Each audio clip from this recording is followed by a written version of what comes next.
Hello, everyone. Welcome to today's ACM Tech Talk.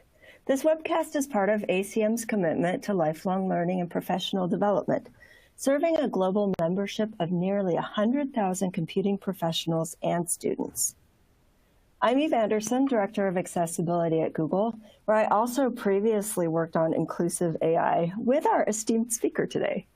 I'm also an ACM member and volunteer, serving on the Practitioners Board and as Chair of Professional Development Committee. To learn more about my background, you can check out the bio window on your screen. For those of you who may be unfamiliar with ACM or what it has to offer, here's more information.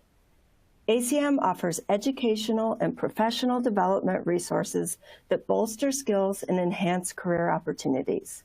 Our members can stay competitive in the constantly changing world of computing with a range of ACM Learning Center resources at learning.acm.org. You can see some of the highlights on your screen. ACM recognizes the role of computing in driving the innovations of sustained competitiveness in a global environment. Here are just some of the things that ACM provides. Timely computing information published by ACM, including communications of the ACM and Q magazines. Access to the ACM Digital Library, the world's most comprehensive database of computing literature.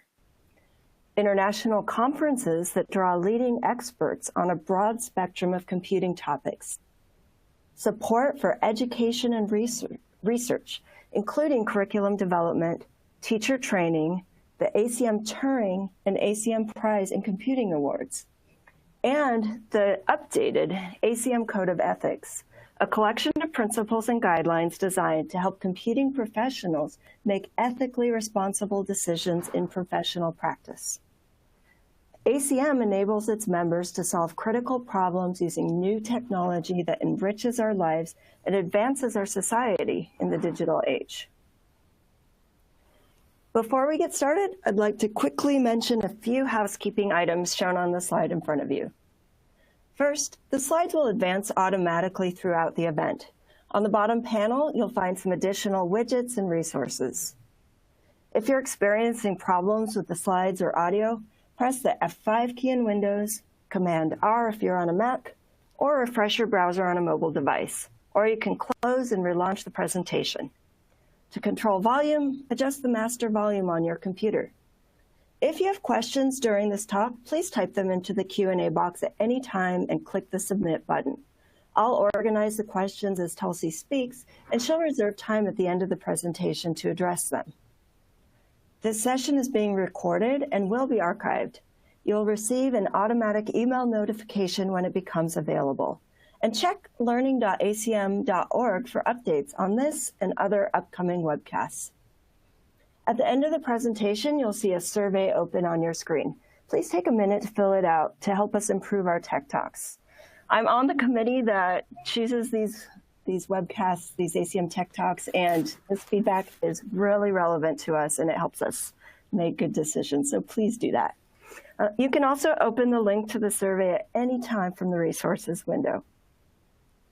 You can use the Facebook and Twitter widgets on the bottom panel to share the presentation link with your friends, as well as tweet comments and questions using the hashtag ACMLearning. We'll be watching for your tweets. We also have a community discourse page to continue the discussion after this webcast, including questions we won't be able to get through during the Q&A session. Today's presentation is Fairness in Machine Learning by Tulsee Doshi. Tulsee Doshi is the product lead for Google's ML Fairness effort, where she leads the development of Google-wide resources and best practices for developing more inclusive and diverse products. Previously, Tulsee worked on the YouTube recommendations team. She studied symbolic systems and computer science at Stanford University. She is also an ACM member. Also, some breaking news. Tulsee was just recognized by Lighthouse 3 as one of the top 100 women in AI ethics. So now that I've thoroughly embarrassed Tulsee by telling her this, without further ado, take it away. Awesome. Thank you so much, Eve. One moment. Let me just share my screen, and then we'll kick off.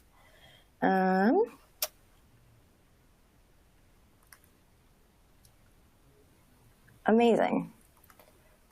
All right. Well, thank you everyone for joining. And as Eve mentioned, we're really excited to have you here, really excited to be chatting with you today. I'm Tulsee, and I lead product for Google's ML fairness efforts, which, as Eve introduced, are our efforts to try and build more inclusive and diverse products for everyone.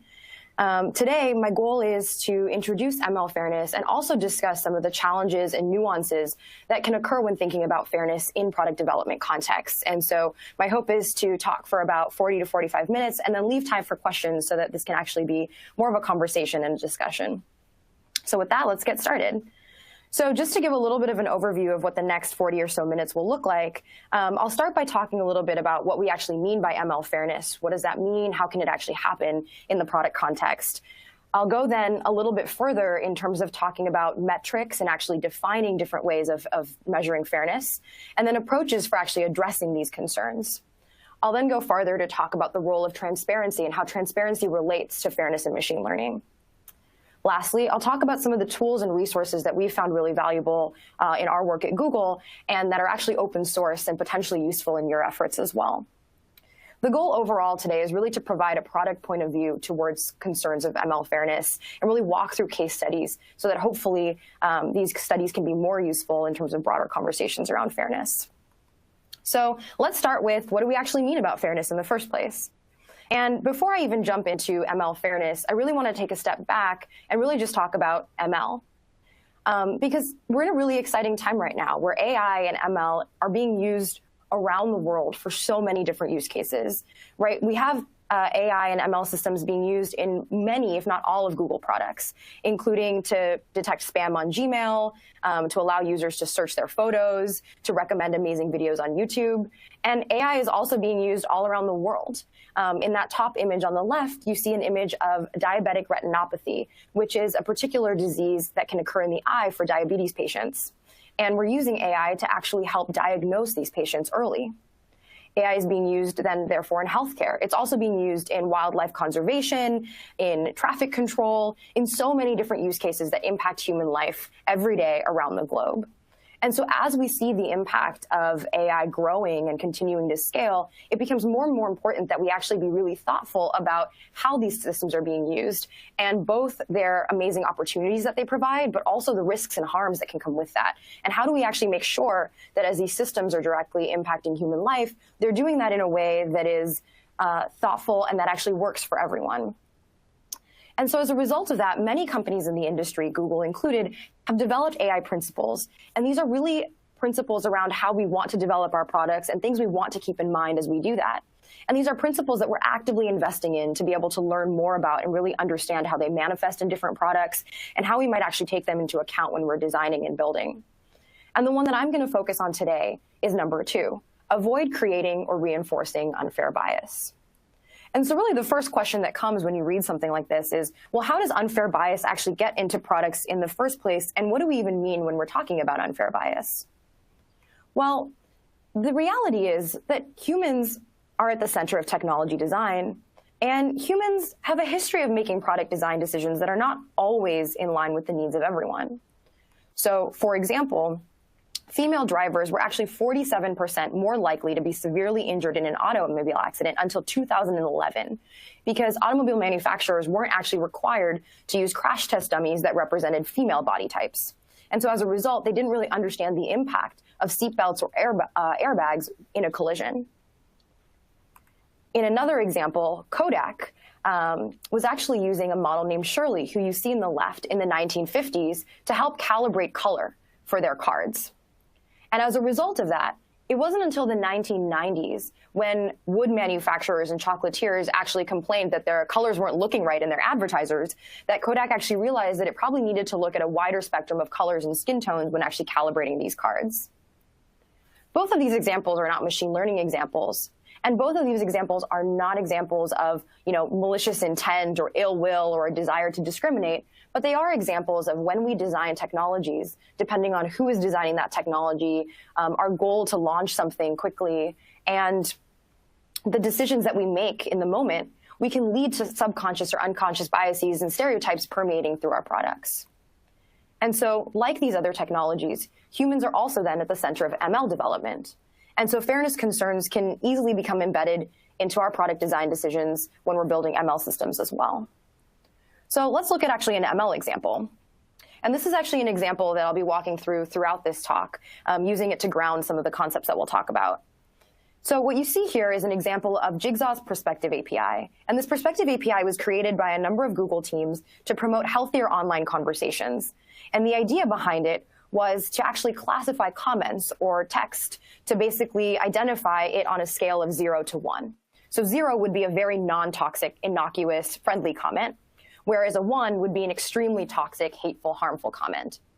And Jigsaw's idea was that then external organizations, online communities, moderators could better identify hate in online conversations, and therefore we could then promote healthier, more thoughtful conversation. And so you see, for example, the sentence, "What a sweet puppy, I want to hug her forever," gets a score of 0.07, which is a very low score. It's a very innocuous, very non-toxic comment. Whereas the comment, "You are the worst example of a puppy I've ever seen," is a mean and hateful comment and gets a score of 0.84. So the question is, how could unfair bias potentially permeate into this type of an example? Well, we created a demo online to be able to get feedback from users. And we had a user type in 2 sentences, "I am straight," and "I am gay."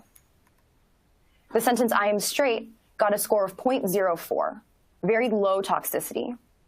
Whereas the sentence "I am gay" got a score of 0.86, highly likely to be toxic. And of course, this is a difference we don't want to see in our products. We do not want it to be true that a single identity term, the presence of the term gay versus the term straight, could so drastically change the prediction. And so later in this talk, I'll talk through actually how we chose to measure this and the various ways that this problem can be improved or iterated on. But at a high level, this is one of many examples of how bias can actually permeate into an ML system. And before I dive into this in particular, I want to take a step back and really talk about an ML system at large and how these kinds of biases can creep in. So this is kind of a typical view of an ML pipeline, right? You collect data. So we go out into the world, we sample some amount of data. We then label that data. So for example, if we were creating a toxicity classifier, we might label a comment as toxic or non-toxic. We then train the model using certain objectives. For example, we might want to maximize accuracy in whether or not the model can determine toxicity. The data is then packaged. It's filtered or ranked or aggregated. It's put into some sort of a product. And then users actually see the effect and engage with the product. And then the way that the users actually behave with the product or what they click on or how they interact then informs more data collection, right? And this cycle tends to continue. And I think what's really interesting here is that unfairness or bias can really enter the system at any point in this pipeline, right? The way that we sample data, the way that we go out and collect it, whether it's the way that we label the data, how did we define what is toxic or non-toxic and what is ground truth? How the model was trained and whether or not the objective, even if a good objective, leaves out a particular group or set of users. How is the product actually packaged and what choices did we make in doing that? And then what kind of unconscious biases do our users bring to the table? And how does that affect the way that they behave with the product? And then the way that we, again, collect more data. And so because this is kind of, it's very rare that you can identify a single cause or a single solution to these problems. And more often than not, it's these various causes that interact together that produce the kinds of outcomes that we saw earlier. And we need actually to think about a range of solutions and a range of ways of looking at the problem. Even more than just the fact that this is a pipeline with multiple different entry points, ML uses and use cases and users are so diverse, right? You have machine learning systems being used for spam detection. You also have these being used for healthcare. And as a result of that, ML fairness concerns can take many different forms. They can show up in many different ways. For example, here's an example from a paper called Gender Shades, a study that was done by Timnit Gebru and Joy Buolamwini, who are 2 researchers, one of which who actually works at Google now. And they looked at gender classifiers that a number of organizations had released externally. A gender classifier is basically a classifier that takes an image and tries to predict whether or not that image is male or female. So basically predicting binary gender from an image. And they wanted to see whether this classifier works as well for different types of users. And when they evaluated it, they found that the error rates for darker females were significantly higher than any other user group. And so the models were much more likely to get the classification wrong for that group of users. And this is an example of unfairness or bias, which can consistently lead to a set of users being left out or misrepresented, this idea of disproportionate performance on one group versus the other. And this is a fairness concern, but it's different from the fairness concerns we see in Google Translate, for example. Here you see an example of translating from Turkish to English in Google Translate. And Turkish is a non-gendered language, so the sentences that you see there don't explicitly call out a particular gender. But English, of course, has gender pronouns. And so when we translate from Turkish to English, nurse is automatically translated to she, while doctor is translated to he. And again, this is a case of stereotyping, of perpetuating long-term biases. And in the case of Translate, this is largely because historic data that is used to train Translate texts from years past reference often nurses as women and doctors as men. And so this is also a fairness concern, but it looks and feels a little different than the gender shades concern. It's also worth calling out that gender shades looked at APIs, models that other companies or other individuals would take and use, while Translate is a product that the user was using directly. And each of these factors means that the way we might think about solutions might have to be different. And so as a result, the solutions did look different for each of these use cases. For gender shades, a number of the companies who were called out in this research actively went about to try and collect more data. So if the darker-skinned females were not performing as well in this model, they went and actually sought to get more data that represented that set of users so that their model could learn and train better on that nuance. In contrast with Translate, we realized that this really was a product experience that users had where they had more context than the model did. And so when we're translating from English to something like Spanish, where terms like friend are gendered, it would be important for us to be able to understand what I was actually seeking as a user. And so rather than trying to make the model perfectly understand which type of friend I was talking about, we chose to give users both contexts, both the masculine version and the feminine version of the term friend, amigo and amiga. And both of these solutions are valuable ways of pushing forward the conversation around fairness. They're both valuable ways of making sure that the user experience is inclusive and equitable, but they're very different. While one takes a more technical data-based approach, the other takes a more product design approach. And I think this showcases both just how many different types of solutions there can be, but also the importance of making sure that these are interdisciplinary, right? That we have technologists in the room, as well as designers, as well as user experience researchers to really understand what we're actually trying to build for our users and how to do that well. Because at the end of the day, fairness in product development is highly contextual. And it really, really gets shaped by the choices that we make. Who are the decision makers who are actually in the room? Which users are we building and designing for? What types of data sets are we collecting and where did we get that data? Who does the data represent? What metrics are we actually measuring and what definitions of fairness does that perpetuate? How did we actually go about trying to mitigate these concerns? And what types of design practices do we put in place to allow humans to be actively involved in the conversation? These contexts and these choices make fairness concerns look different and solutions look different. And I think it's important to really keep that in mind. So throughout the rest of this talk, I'll try to literally walk through how we've actually approached fairness in product development. And I'll focus on a few different areas. But before I actually dive in, let's just talk at a high level. Because fairness in product is contextual, and because bias can come in through any part of the pipeline, I think it's actually really important that we think about fairness at every part in the product development lifecycle. And that actually starts with just when we establish the problem, right? When we decide what is the problem that we're really trying to solve.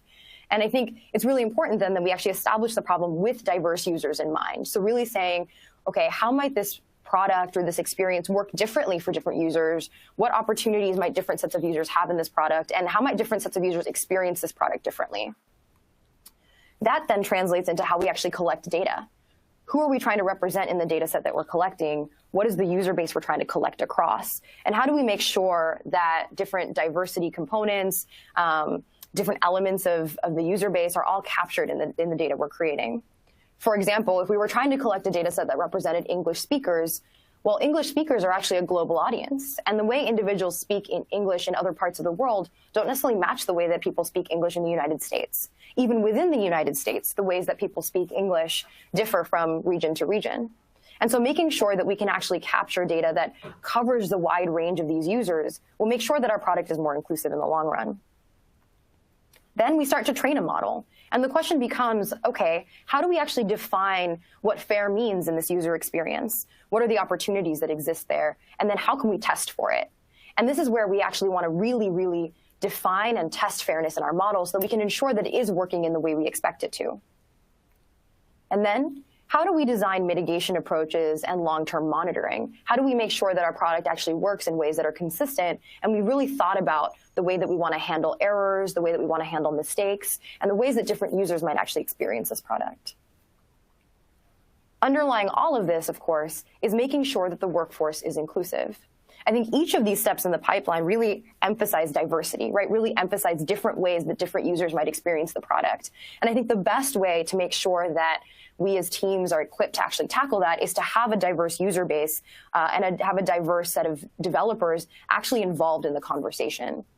I think it's also important to recognize when we may not have expertise in a certain problem type, a certain problem statement, or a certain user group and a certain problem statement. And how do we make sure that we bring in expert perspectives whenever possible? What I'm going to do now is really focus on two pieces of this pipeline. So one, actually, how do we define fairness and how do we actually measure for it? And then two, how do we actually design mitigation approaches and what are ways to tackle the fairness concerns? So let's start with defining and measuring fairness metrics. As I mentioned, there are so many different questions that we want to ask during the development process, right? Who are my possible users? Do my training and evaluation data sets actually represent these users? Are there users that may not be represented? And what I'm going to focus on today is this question of how do I actually measure these concerns? How do I quantify them? And I'll walk through a set of different choices or metrics that could lead to actually different definitions of fairness and then also potentially different outcomes as a result. And this is actually a really important question because there are a lot of definitions of fairness out there. In fact, at FatStar 2018, Arvind Narayanan, who is a researcher at Princeton, argued that there are 21 different definitions of fairness. And that's just in the context of classification tasks. At Google, we've actually had to expand beyond these definitions because so many of the tasks and the way users engage with our systems expand beyond classification tasks. And it's also been researched and reported that these definitions don't always work well together. So if you're optimizing for one definition of fairness, you may actually be doing the opposite for another definition of fairness. And so it's important for us to be very thoughtful about which definitions we're choosing and what they mean. So today, we're going to focus on classification, and we're going to focus really specifically on the example I showed earlier, this example of the Jigsaw Toxicity API, and in particular, this problem where we're seeing different identity terms and different identity groups perform differently in terms of the toxicity score, right? So here, for example, you see the sentence, I am straight, and the sentence, I am gay. And so the first thing, when defining the metric is to say, okay, what is the actual experience that we're trying to measure? How do we want to define and quantify this? And in this particular case, one of the biggest things we were concerned about is the fact that a single term, the presence of the term gay in the exact same sentence as the term straight, led to a different score. And that was what we really wanted to measure. And so that led to our first definition of fairness, this idea of counterfactual fairness, where changing a single identity term or a single identity feature shouldn't actually change the core prediction. Identity by itself should not be a predictor of toxicity levels. And so we actually set about trying to measure that. How would the prediction change if the identity token discussed in the example were something else? And so you see here a set of comments with different identity terms, and then the toxicity score that accompanies those comments. And you can see that they differ from one another. Different identity terms have different scores. And in a counterfactual fairness framing, we would want all of these scores to be the same, because we would want all of these comments to perform equally well in the terms of the classifier. Let's look at a hypothetical example that may even illustrate this more. Here you see two sets of sentences. You see the sentences, I'm gay and I'm straight, and then you see the sentences as a gay man and as a straight man.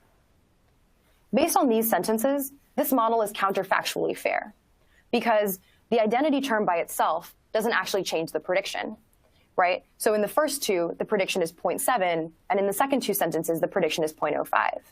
Now, it's worth noting that this is not an accurate model, right? Because the first two sentences are not actually toxic sentences. And so if this were actually our model, we would be concerned from an accuracy perspective. But from a counterfactual fairness perspective, this is actually doing relatively well. So that's great. That gives us one explanation of the user experience and one way to define and measure it. But the question is, what is this missing? Well, let's look at a broader set of comments. So let's say that on the left, you see a number of comments that are written by the LGBTQ community or about the LGBTQ community. And you have a number of comments on the right that have the term straight. And this is still a counterfactually fair model because the sentences that look the same, but just with an identity term switched, also get the same score. But you see a lot more errors on the left side than you do on the right side. And so actually, the overall error rate for the LGBTQ comments is 57% in this example, as opposed to a 15% error rate for the comments that have the term straight. And so even if this model is counterfactually fair, the overall experience for one group is potentially much worse than the experience for the other, because we're leaving out more comments, we're considering more comments hate. And depending on how the product actually chooses to use these classifications, it could lead to different opportunities for different groups. And so this is, I think, one reason why we realized that a single metric wasn't going to work to define these problems. Because while we want a metric that defines the counterfactual concern that a user actually experienced, we also want to be able to define the overall opportunity that users are experiencing in the product. And that leads to my second definition of fairness, this idea of equality of opportunity, where examples from two groups should have an equal likelihood of being classified correctly or incorrectly. In other words, two groups should have equal error rates or equal success rates. And this is also an important definition of fairness, and one that has actually been used in many places across the industry for classifiers. And being able to define it in this way then allows us to track progress over time. So for example, with the Toxicity V1 API, we measured these equality of opportunity notions and looked across identity terms to see what the error rates look like. In order to do this, we created a synthetic data set. So what we did is we generated a number of sentences that had a particular identity term in that, like the sentences you saw in that hypothetical example I showed you. And then we created these Mad Lib type approaches where we basically flipped an identity term with another identity term. So turning the sentence I'm gay into the sentence I'm straight and the sentence I'm female. And we created these large-scale data sets that had a bunch of sentences with these terms in them. And that basically allowed us to measure overall error rates. So what was the error rate on sentences that have one identity term compared to the error rates of sentences that had a different identity term? And you can see here that the darker the purple is, the higher the error rate. So certain identity terms actually do have a higher error rate than others. And being able to evaluate this in this way at scale allowed us to actually then improve the model because we could then track progress over time. And so in the Toxicity V6 API, we see that these error rates have improved significantly, that we were actually able to bring down the scores to a much lighter color here as sort of the way that we're defining lower error rates, and they're much more consistent with one another. And so as a result of that, we're able to actually see tangible improvement and tangible progress. One more nit here, though, is that this doesn't actually fix the whole problem, because real distributions are often very different between groups. I mentioned that we use synthetic data, which means we generated the sentences. But different communities often talk differently. Maybe different topics are important to different communities. Sometimes different vocabulary is used. Sometimes different sentence framings are used. Here, for example, is a graph where you see the propensity of different groups to talk about particular topics, right? So if group 1 is less likely to talk about topic A than group 2, well, the distribution of comments is actually going to look very different. And so while synthetic data really allowed us to make progress, it didn't actually tell us the full story. And when we use real data, the story changes. So here you see another, again, example of the Toxicity V6 API. The example I showed you earlier, where we almost saw all light colors, very low error rates. And here some of that purple comes back. And while it is still an improvement over V1, a massive improvement over V1, it doesn't look the same as what we thought it did on the synthetic data. And therefore, the data set that we actually use, the data that underlines the evaluations that we do, is super critical, because that actually defines what we think about the metric. And so making sure that the data sets that we choose actually reflect the user experience that we want to measure, the problem that we want to capture is really, really important. And so not only is it important to make sure that we have multiple metrics, but also multiple reflections of the data we're trying to understand. So with that, let's talk a little bit about improvements and mitigations. How do we actually address fairness concerns once we see them in this way? And again, to just scope down the discussion, I'll focus on counterfactual fairness. So this first example I showed where we're concerned about if a particular identity term is affecting the prediction, or if the presence of a particular identity term can change the prediction. And there's many different ways to tackle these concerns of bias. And as we saw earlier with the translate example versus the classification example, there's many different ways for different contexts and different concerns. We can think about data and how to collect more data or better balance or reflect the training data. We could make modeling decisions in terms of thinking about our objective functions and how to train our model well. We could think about policies. How do we actually define our ground truth? Do we actually want to launch this product in this way? What are the actual grounding principles behind it? And lastly, we can make product decisions. At the end of the day, users are often not engaging directly with a model. They're engaging with an experience that a model is wrapped in. And so how do we make sure that that experience is compelling and thoughtful and well-designed? So let's start with data.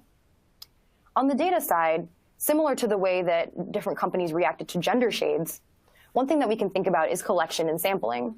So often, a root cause of bias in machine learning models is that the data may not actually reflect the kinds of concerns that we want to.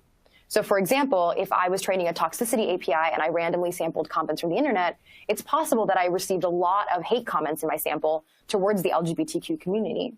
And so as a result of that, my model may have learned an association between the term gay and toxicity.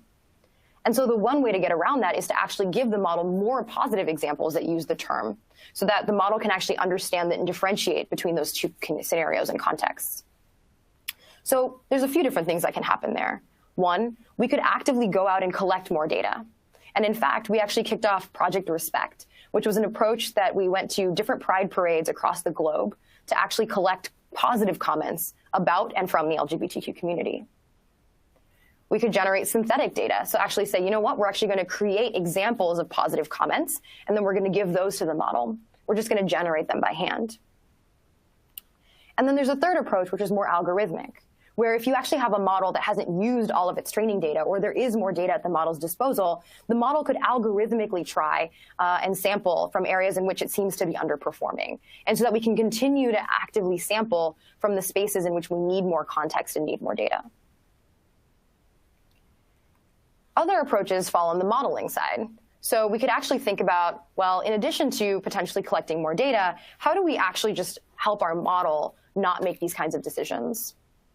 And the simplest version of this approach, right, is to say, okay, well, if we don't want our model to make a decision based on the identity term, then our model shouldn't see the identity term. And so can we actually take steps to make sure that our model can't actually access this information? So for example, if I had the sentence, some people are Indian, I could actually remove the term Indian and replace it with this blanket token identity. If I do that, then now for every single identity term, my model is actually learning the same thing because it's seeing the same token. And so when it's training, it's treating all identities equal. And then when it's actually serving and predicting, it's treating all identities equal. And so this is one way to just ensure that our model actually doesn't actually see that information. The interesting thing here, though, is this can also be harmful because it might actually be useful to know when identity terms are used in ways that are offensive or harmful, right? If a particular identity is more susceptible to hate or harm in online conversations, we may actually want our model to learn that and be cognizant of that. And so we need to actually be careful to both protect misclassifying toxic comments, but also make sure that we're not missing actually toxic comments, right? And so while this is one approach that has definitely helped us move forward, we also wanted to look at other ways of modeling that might be more sensitive to these types of concerns. And so we started to look into how we could actually modify the objective of the model itself. And one approach we've looked at is updating our model's loss functions. And this particular technique that was used in the case of comments or text is called counterfactual logic pairing. Here, the model actually has a loss function, right? And this is the function that basically it tries to minimize its loss. So it tries to make as few errors as possible according to the way that its loss function is defined. And so you can update this model's function to try and minimize the difference in performance between different groups. And so essentially to include a penalty. So if there's incorrect predictions or if the difference between the two groups is significant in the score, that would increase the loss, and the model wants to decrease that. And the approaches here are designed to be lightweight and to support model stability. And so these are hopefully approaches that can actually work in large-scale models and production systems. And actually, if you use the QR code at the top right, you'll be able to access the paper and more information about this approach. I will also note that throughout this presentation, there are going to be more QR codes. And so if you are interested in accessing any of the links or any of the papers, feel free to check them out. And then, of course, as this video is archived and online, feel free to come back and reference the links or the QR codes. What was really exciting as we tried all of these approaches on a toy model just to test if they work, we found that each of these approaches can actually make a significant difference. And so here you see a number of different sentences with different identity terms.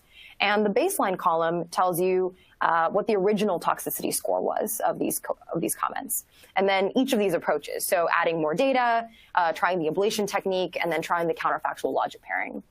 And what's exciting here is you can see the significant improvements in all three. You can also see that the improvements are different for different groups, right? They're not necessarily consistent. And that again goes back to context. Which groups were well represented in the training data before? How does improving for one group potentially not improve for another? What kinds of techniques might work at scale? And I think this is also really critical because then there isn't necessarily a one-size-fits-all solution. And many solutions can have their pros and cons depending on access to resources or depending on whether or not we have data at our disposal, depending on the stability of the model, depending on how the user is actually going to engage with the model. And as we talk about how users are actually going to engage, this then leads to questions of policy and product, which is how do we actually give users context and control in their user experience? I think one thing that is really important when we're thinking about fairness is to also recognize that models in general make mistakes, that ML systems are flawed, and they are likely to have errors. And so as a result of that, it's important when we're thinking about fairness to really just think about how do we design ML best practices into our product? And how do we give users context, why a decision is happening, ability to provide feedback when something goes wrong, and control over the experiences, especially when they expect to use the product differently or may have different needs. I definitely recommend checking out the People and AI Guidebook. It has a number of different resources around mental models, explainability, how to think about data collection, how to think about feedback and controls, errors and graceful failures. And a lot of these aspects are good for any ML design, but are particularly important in contexts like fairness, where errors can be particularly harmful and particularly concerning. So let's just recap some of the quick takeaways. I think first, I really want to re-emphasize how important it is that metrics are really just limited to the data set that you evaluate them on. Your metrics are only as good as your data. And so if your data set is synthetic, that is what your metrics will reflect versus your data reflecting the real world. And that's not to say that a synthetic data set was not a good idea. It allowed us to make progress. It allowed us to measure the problem and move it forward more quickly.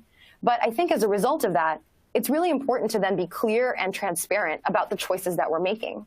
What does the data set reflect? And what assumptions are we making when we're collecting that data set about the problem we're trying to solve? What are the assumptions that we're making when we're picking a particular metric and choosing to define that? What are the assumptions that we're making when we're applying a particular solution? There's also just no one-size-fits-all fairness evaluation or solution. And I don't think that should be a stopping block, right? I think that there are many different evaluations that can provide valuable context. Counterfactual fairness told us one thing about the model. Equality of opportunity told us something else. Adding data gives us one type of improvement. Counterfactual logic pairing, the modeling approach, gave us something else. And so often we actually need to think about multiple metrics and multiple types of solutions.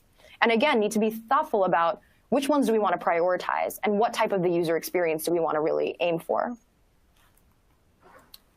I also just really want to emphasize that there's no substitute for diverse user research and testing. I think one of the things that we've learned throughout the products that we've been building at Google is that diverse perspectives are really the backbone of being able to create diverse experiences.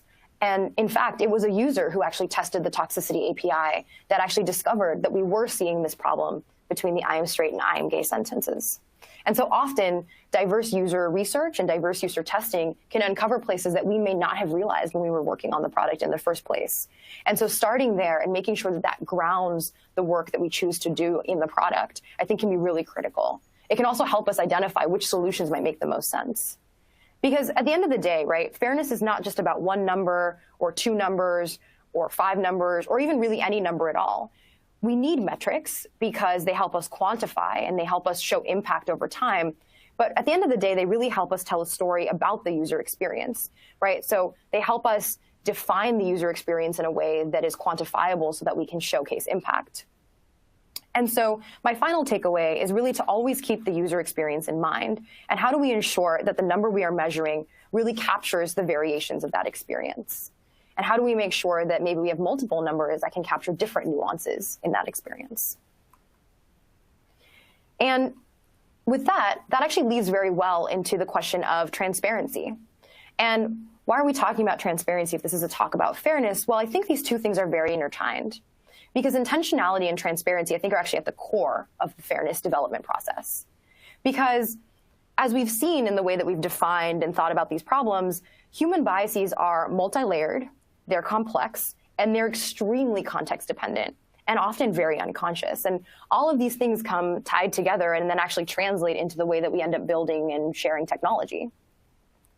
And so this comes back then to that core point, which is that fairness in product development is contextual, and that we have to be making thoughtful decisions at every part of the design and development process in terms of who is at the table, which users we're designing and developing for, which data sets and metrics we're collecting, to actually think about this at scale. For example, in the toxicity example I walked through, we were talking a lot about the LGBTQ community. But as I pointed out when we looked at the metrics, improving the experience for one set of users might change the experience in a different way for another set of users. So how do we make sure that we're really thinking about fairness in these well-scoped ways so that we are understanding and documenting our assumptions, and then we're modeling and designing and developing a product based on that? And so first and foremost, it's important to be intentional and transparent about the choices that we're making and what are the trade-offs and the assumptions that are a part of that process. And so one of the things that we're trying to do more of, and we're trying to work with the broader industry to do more of, is to actually document our choices. So last fall, Google Cloud released its first model cards. It released two, one for face detection and one for object detection. And the idea behind these model cards is to actually document various important pieces of the model. So what are the use cases of the model? What is it designed to do? Maybe more importantly, what are the limitations? What is it not designed to do? What are the trade-offs that were made when the model was being developed? What is the performance of the model? And how can users actually engage with it? So for example, in the model card, you can actually see the performance of the model for different age ranges, for different genders, and for different skin tones. So here you can see how the model performs for senior users versus adult users versus young users. And in the Google Cloud case, this actually allows enterprise users who are going to pick up the model to better understand how the model might work or not work for their use case. But even internally, if we create these for our systems, it helps us understand and discuss and document the choices that we're making and understand where things may or may not be working. We can then take this a step further and say, okay, but we could also do this for our data sets. We can actually create data cards similar to model cards that allow us to actually build up from this experience. Right? So for example, we can have a data card that talks about where the data came from, who collected it, what data was excluded. This can also tell us things like the geographic distribution. And this data set, this Open Images Extended data set, is 83% from India. And so that tells us actually something really important about what the data set might be useful for and what it might not be useful for. Right? For object detection use cases, which really center on the Indian context, this data set might actually be really, really valuable. If we're focusing on, for example, object detection in Italy, maybe not as useful. I would definitely recommend checking out the Partnership on AI's About ML project. We're collaborating with them to try and really understand how to build up these transparency best practices and what that actually looks like. And they're working with companies across the industry to do that, whether that's Microsoft or IBM, to really understand what are the different ways that different organizations are thinking about transparency, what kinds of things do we need to be transparent about, what kind of things are difficult to be transparent about, and how do we actually come together to create more of this standard. And I think that the more that we really push on this notion of transparency, and the more that we document the choices that we make throughout the pipeline, I think the easier it is going to be for us to think about and rationalize some of these fairness concerns and actually define metrics and improve them, because we're going to have actually had that embedded in our design process from the beginning. Before I open up for questions, I do really quickly want to share some of the tools and resources that we've found really valuable at Google, and that hopefully can be valuable as you think about fairness in your product development as well. In particular, two of the spaces that we've really focused on in terms of tool development are these kind of evaluation stages of the product development process, right? So how do we collect data, and then how do we actually model and evaluate how our model is performing? And the tools that we've developed really tackle three stages of this evaluation pipeline. So data set slicing and evaluation. So how do we see whether our data set is representative, what kinds of different distributions our data set has? How do we actually evaluate how our model is performing? And then if we find a problem, how do we actually deep dive and debug what might be going wrong? And how do we really deep dive into individual examples? Fairness Indicators, for example, is a product that was launched late last year and allows you to compute common classification metrics for any individual group and then compare that to a baseline slice straight from your TensorBoard UI or your TensorFlow pipeline. And it actually works in multiple frameworks as well. And the idea here would be, let's say each orange bar is an identity term. Well, then you could compare how the error rates for those identity terms work compared to the overall error rate, and actively see and visualize which slices might be performing poorly and might need more from you or the model. Fairness Indicators is continuing to grow, so there'll actually be more metrics, and there'll be remediation or mitigation libraries coming later this year. So definitely try out the product, and the team would really, really love your feedback. Fairness Indicators then actually works really, really closely with the What If tool, which allows you to deep dive into your data. So for example, you can take a Fairness Indicator slice that's performing badly, you can click on it, and then you can actually dive deeper into the example. And you can change certain feature values, so you could change the age of an example from 10 to 80 to see how that actually changes the performance. And then you can ask these fine-grained questions about your model's performance, like how is it actually working? There's also a new release called the Fairness Gym, which allows you to go a step further. Because the thing is if we define a fairness metric today, that metric might not look the same tomorrow depending on choices that we make, right? If I decide to give more attention or resourcing to a particular problem, well, maybe the shape of that problem will change over time. And so the Fairness Gym actually allows you to create these simulations that show how your metrics might change over time and help you map out the impact that might be caused based on different choices or actions that could be taken. Lastly, we've actually started to really think about how we can create libraries on mitigation approaches. And this is a particularly hard space because, as I mentioned, often fairness problems require mitigations that come from multiple different perspectives, right? The product design perspective, the sociological perspective, and the technical perspective. But at least for the technical side, we do want to create libraries that can make this easier. And so one recent launch is the TensorFlow Constrained Optimization Library, where you can actually improve fairness concerns by adding these additional constraints. So you could say, well, I want my model to optimize for accuracy, but I also want my model to optimize for equality of opportunity between multiple groups. And so I want to establish both of these constraints, and I want my model to account for both of them. And that is one way to help the model train to learn that it shouldn't be differentiating between different groups of individuals or different groups of users or different groups of data points. If you're interested in learning more, I would definitely recommend checking out the Google Responsible AI Practices website, which is ai.google/responsibilities. We're continuing to learn a lot more about this space, whether that's in fairness, interpretability, privacy, security, and how do we actually build that into ML systems. And as machine learning systems continue to grow and change and evolve, our knowledge is continuing to grow and change and evolve with it. And so, our commitment is to try and continue to measure and improve and share our learnings. And I think this is really an industry-wide conversation because we're all experiencing in our products different types of concerns and different ways of dealing with this. And I think we would love to make sure that it's an industry-wide conversation to both share our learnings, but also learn from all of you in terms of how we can actually think about fairness concerns, how they might manifest in products, and what types of opportunities there are. I think at the end of the day, it really does just take diverse voices to build diverse products. And so the more that we have more individuals at the table and the more we work together as a community to build an understanding of the space, I think the more likely it is that we'll really build products that are diverse, that are thoughtful, and that are inclusive. So with that, thank you so much. I'll open it up for questions. Thank you, Tulsee. We're going to move on to questions and answers now. So the first question that we received that I'd like to read to you I'll summarize it, actually. I think this is a really interesting question. It's about transparency, which you talked about. You talked about model cards and data cards. And the question is, do those target ML experts, or can they be used for the public, for average individuals?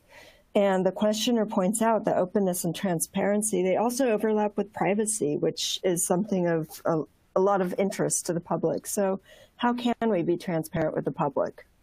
Yeah, this is actually a really, really good and important question, because I think that different sets of users, so ML experts, policymakers, the public, all benefit from transparency, but all probably require different types of transparency, right? So for example, an ML expert might want to dive really deeply into different modeling choices made or limitations and trade-offs in a way that a user may not want to, but a user may want to understand, okay, is my private data being stored or collected?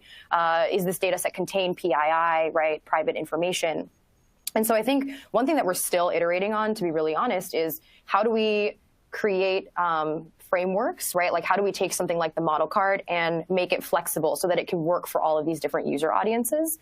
I think right now, a lot of the model cards that we've published externally are very targeted at the ML expert audience, largely I think because they've been created by ML experts. And so they've been created more for open source models. And so they've been created with this idea of someone picking up and taking the model and using it. And so really trying to give that modeler information.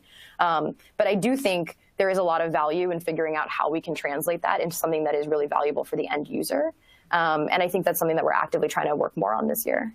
I think I will call out also with the connection to privacy is that I think there is a fine line between transparency about privacy and then, of course, sharing private information. And so I think one thing that's really critical is to make sure that transparency aggregates information, right? So that, for example, when we're showing the model's performance across different data sets, that we show that as an aggregate so that we're not actually compromising privacy in order to be transparent. I'm going to ask another model card question that somebody else submitted. This one is, can the model card and data card be used to replicate the model, e.g. similar to the scientific method where a scientific expert can replicate results independently? Yeah, that's a good question. I think currently in the information that is provided in a model card, I think it would be hard to directly replicate the model. And part of that is, of course, because the training data is so fundamental to the way that a model is trained. And so unless you have access to the exact same data, it's probably hard to exactly replicate the way that a model is trained. That being said, I think it would give a lot of really interesting insights into how the model has been trained, and so that you could follow some of the similar best practices and guidance. I do think there is a question about reproducibility, and that is something that has been brought up more and more in the AI ethics community, which is how important is it that the model is easily reproducible, and also how important is it that you share information that makes that the case. And I don't know that there's a clear answer there yet. I do think, like, at least internally, we are trying to make sure to be more careful about documenting, hyperparameters and choices that were made, so that these aren't choices that live in a single person's mind and design, but rather that we're actually documenting that. Okay, switching gears to a completely different question. Some, Jan LeCun, for example, think bias is only manifested in training data and that algorithms themselves are unbiased. Do you think that algorithms themselves can manifest bias? I think that algorithms can manifest bias, and I think that what I mean by that, I do think a large culprit is often the training data, and I think that these two things are interconnected. But when I say that algorithms can manifest bias, what I mean is the way that we define our objective function really matters, right? So if my objective function is overall accuracy, so I just want to optimize for maximum accuracy. Well, maximum accuracy for the overall may not mean maximum accuracy for every single group, right? And that can be true even if my training data is balanced, because different groups will have different rates of data points that are positive or negative in a classification example.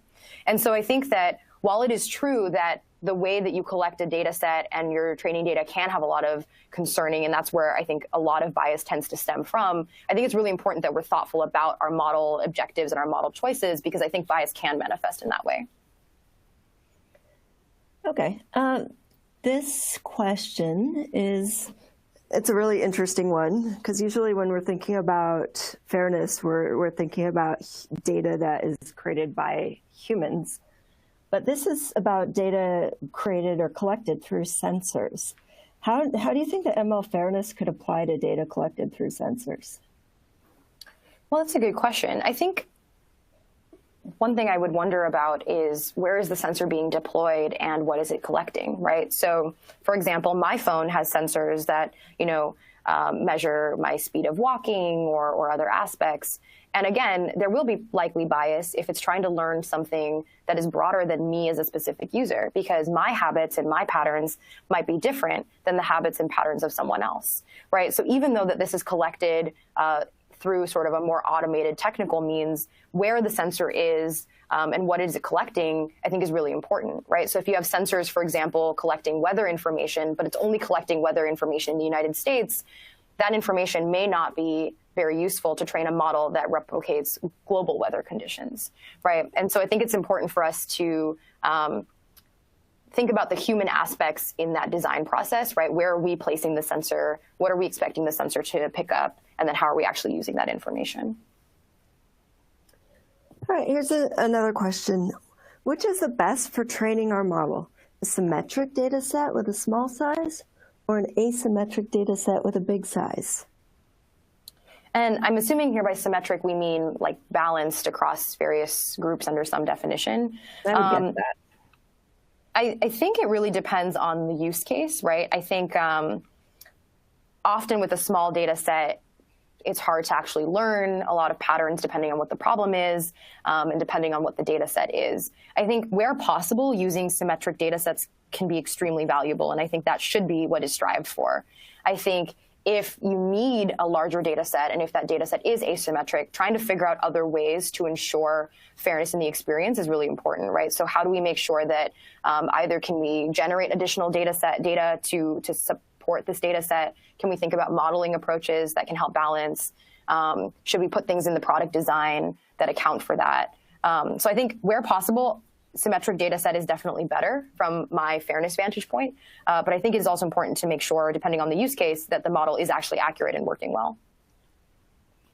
All right, here's another question. In some applications, e.g. risk prediction for a certain disease, you need both to be fair and to allow for group differences to show up, perhaps through subgroup analysis. How do you view these problems? Yeah, that's actually a really good question. And I think it's really important to point out that we don't actually, when we talk about fairness, what we don't want to do is like mask the subgroups, right? And not enable these subgroups to be treated differently, especially when they need to be. I think that there's two things to call out there. One is that often when we talk about fairness, I think what we really talk about is error rates, right? So it's not that I expect each group to be performing exactly the same or each group to have the exact same scores. It's that I don't want to make mistakes on one group more than I make mistakes on the other. So even if one group has variance from another in terms of the way that disease risk prediction would happen for them, we shouldn't make more mistakes or be less accurate or less confident about the predictions for one group than for the other. And then I think the second part is then, okay, how do we also make sure that we do subgroup analysis to understand the variation between each groups? And so the nice thing actually is that when you do subgroup analysis, you can probably tell both some of the variations and the fairness concerns, right? So if I sliced my data and I evaluated both for error rates on a particular slice, as well as just average score and variance in predictions, I would both be able to tell, am I making more mistakes for this group, which is a fairness problem? And is this group have, underlying differences from the other groups? All right. I'm afraid that we've run out of time today, which is unfortunate because these are such interesting questions that people have posed. I'd like to thank Tulsee again for her informative presentation and insightful answers to the many questions. And a special thanks to each of you for taking the time to attend and participate today. Yes, thank you so much. Really appreciate it. It was great speaking with you. And also, yes, thank you for the questions and looking forward to hopefully continuing the conversation after this as well. Thanks, Tulsee. This talk has been recorded and it will be available online in a few days at learning.acm.org. You can find announcements on upcoming talks and other ACM activities at learning.acm.org and at acm.org. Also, please fill out our quick survey where you can suggest future topics or speakers, which you should see on your screen. On behalf of the ACM, Tulsee Doshi, and myself, Eve Anderson, thanks again for joining us, and I hope you will join us again in the future. This concludes the talk.